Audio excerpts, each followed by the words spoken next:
Good afternoon, everybody, or whatever time of the day it is for you. I'm Soul. I'm your host today. We're going to be talking about the Malevolent Seven, right? Malevolent Seven? Is there a the in there? I'm not sure, but Yeah. it's Malevolent Seven. It is By the S- Malevolent Seven. it is perfect. Okay, already a correction, and we're less than 30 seconds in. And this Awesome. is, yeah, thank you. So I got first off, this is authored by Sebastien de Castell. You may know him from the Greatcoat series or the Slingers, Slinger. Like Slingers, slinging, yeah. Spell Slingers series. And I have co-host with me, the best, the one and the only, the dad, Chesky. Hey, everybody. All right, and I have a mom, and we call her Red because she's always angry at pretty much anything I or Chesky do. And this is what was your name? Do you want to introduce yourself? Hi, I'm Little Red Book. Okay, there we go. It's the three of us today. This is going to be a spoiler-free version of the uh, general discussion of this book because we don't want to spoil anything. The book's not out yet. It's coming out in a couple days, I think, when we're gonna release this episode, and then we will have a full version with spoilers afterwards, clearly marked so nobody gets spoiled. All right. Spoilers are okay, guys. We really Okay. need to we really need to not No, have the no, no. Spoilers are within reason, and when they know about them, clearly. We will Okay. we will spoil you after 15 minutes or so. Yes, we'll clearly mark when. Okay, so now let's get into. Oh wait, I can't do a recap. This is the spoiler-free version. Do you have a Actually, recap done? no, I was gonna wing that too. Oh, Uh, Jesus. no, we'll just go with the plot. I don't even want to spoil the plot. It's called the Well, I Malevolent think Seven. I think here's something you can't say that's non-spoilery. It's the Malevolent Seven. Yeah, There's also a movie called The Maleficent Seven. There's another movie that's very similar to that. It's pretty similar to those as far as I. yeah. You mean It's based on Magnificent Seven. Magnificent And also Seven, Yeah, and sorry, which the also is the based Magnificent on the Seven. Yeah. original also the movie Seven Seven Samurais. Samurai. Right.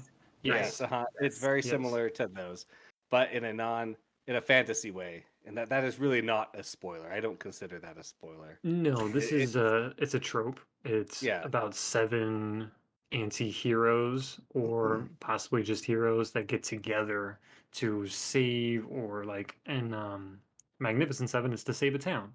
And they would normally get together to do that, and they do that. And Seven Samurai, I don't remember because I fell asleep 20 minutes into the movie and hearing and everybody will hate me, but I'm assuming they save a town. There was a bunch of angry samurai running around.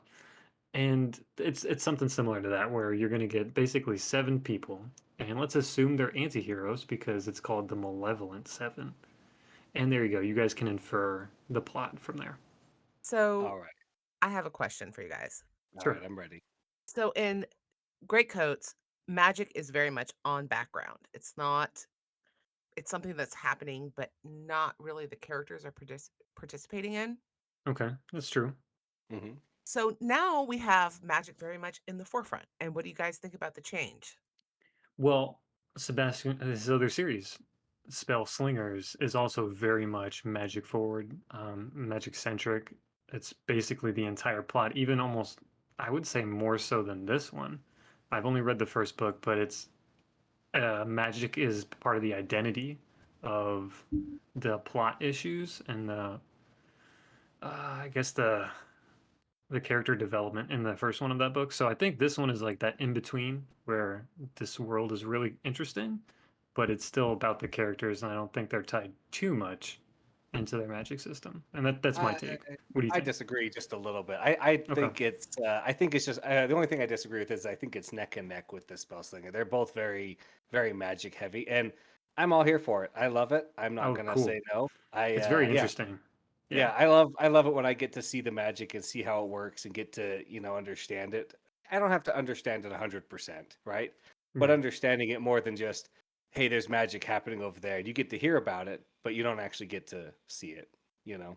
Yeah, well, I think it's a fairly well thought out system. It's not very hard, but it is very I guess you would say like what is there 12 of them? I think there's 12 like little sects or power It depends categories. on how you divide it, but yeah, I think there's Mhm. at least 12. So And I think it's interesting because he does what Brandon Sanderson always tells people to do with their magic system is to have what you cannot do in the magic be something that's interesting, and that's why people like it. And I think in this one there is quite a few things you can't do with it, and there's limitations that make it feel more fun than if it was like a soft magic system where it's just like, oh, I'm gonna blow up the world because I can, and you didn't know that until just now. It's it's kind it's not really hard, but it's not really soft either. I agree. I've not well, read Spellslinger, but I really enjoyed because I've only read Greatcoats. I've really enjoyed having the magic in the story, like as yeah. integrated and having our characters be magicians. Mm-hmm. Chesky, go ahead. I was gonna say a topic for another day, of course, but hard and soft are very distinguished. But Mushy. most 90% of books are gonna be like kind of right in that middle zone Yeah, where that's true. they're hard and soft at the same time. So I think we understand what we're saying, but I think we forgot kind of the most important part of this spoiler-free section, and that's did you guys like it? What would you give it out of 5 stars? Yeah. Terrible duties as the host. I apologize. No, you're fine. Chesky, why don't you start us off? I'll start you off. I really liked it. I gave it a 5 out of 5 on Goodreads, and that's. I mean, I think there were some things that I could have nitpick on it, but in general, the enjoyment factor just pushed it up to 5 out of 5 for me. The characters were great. The magic system was great. Plot, since it's kind of just that trope plot, is a little bit redundant, but not in a bad way. There's enough twists and keeps things to keep me interested. So I did. I really loved it.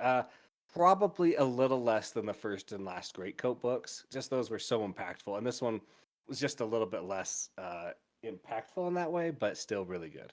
Okay, okay. And Red, what do you think? I would give it a 4 out of 5. It Wow, that's was actually pretty good for you. All right. you guys must think I'm such a total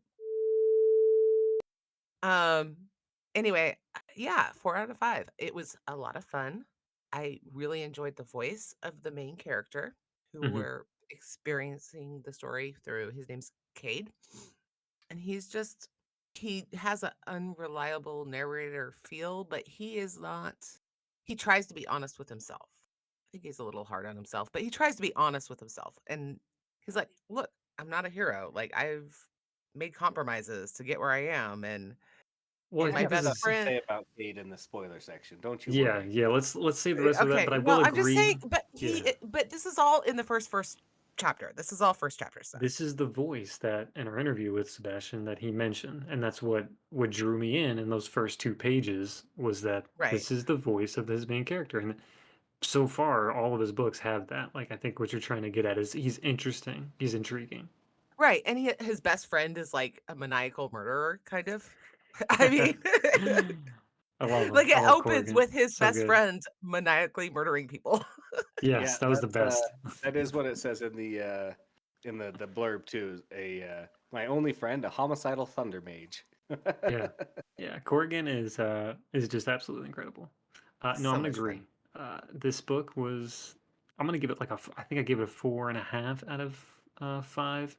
Definitely with Chesky where it wasn't as good as I think the last and the first Greycoat books for me, just because, like you said, those were impactful. They were very emotional. This one was still, emotional, but it really fit what it wanted to do.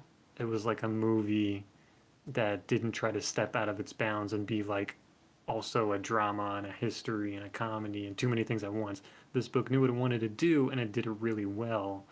And for that, it definitely succeeded. And that's why I wanted to give it, 4.5 out of 5. All right. Let's see. What else can we get into before spoilers? I know we could do possibly pacing. I thought the pacing was actually pretty good. Stayed on point with similar tropes to what he was trying to go with. I think the pacing was actually better than it is in Greatcoats. I think Greatcoats had a couple spots that just had issues with pacing. Hmm. Yeah, I was gonna say to that. I think if you're caught up on the Legendarium live streams, Craig just did one about being preachy, and this book I don't think was preachy at all. Whereas Greatcoat sometimes could veer into a little bit of that preachiness. No, I'm not saying it is. I'm just saying, like you said, Greatcoat sometimes kind of stalled a little bit versus the Malevolent Seven really just kept that line Th- going through it. Yeah, This was I could see that. yeah, yeah.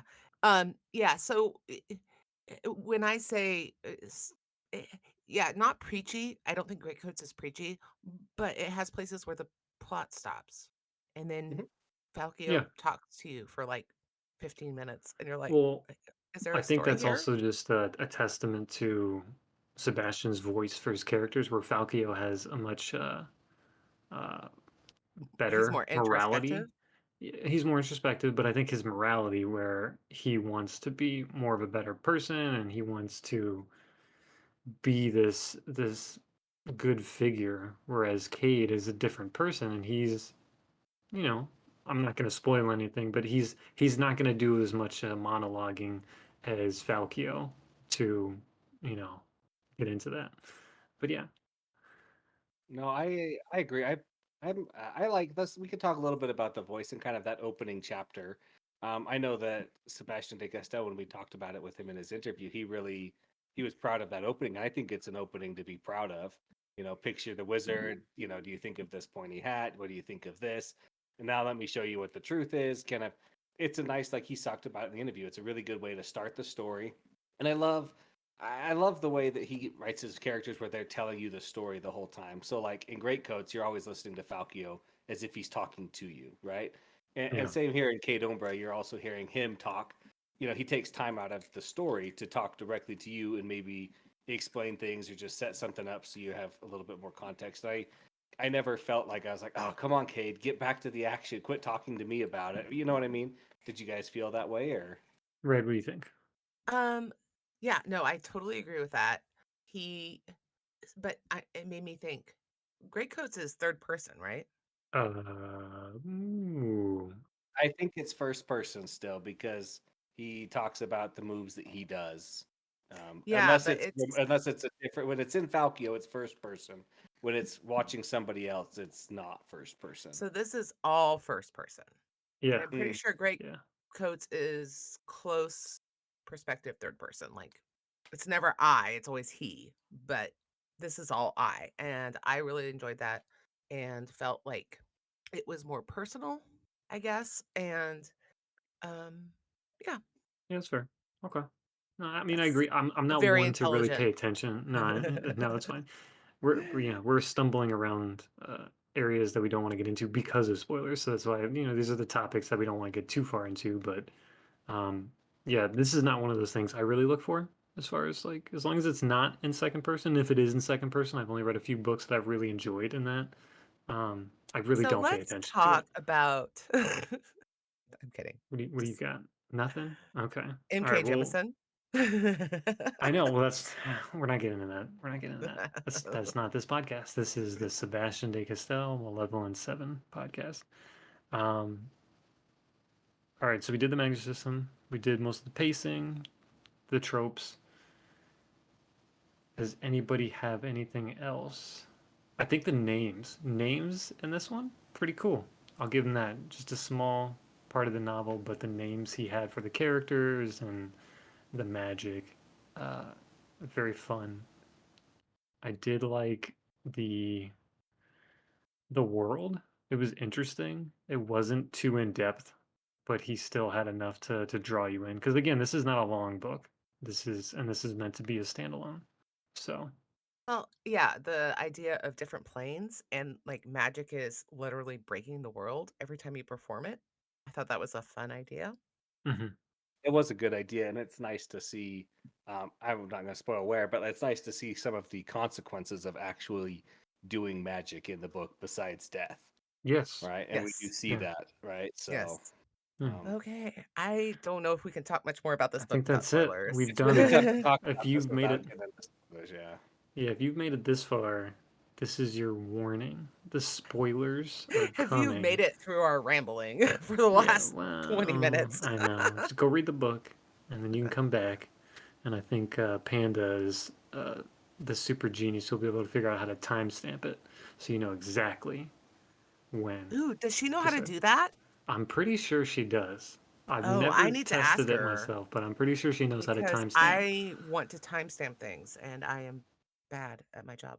See, that's why we All have Panda right. around. That's it. Have Night, fun, and y'all. we'll see you next time. Bye. Bye. Bye.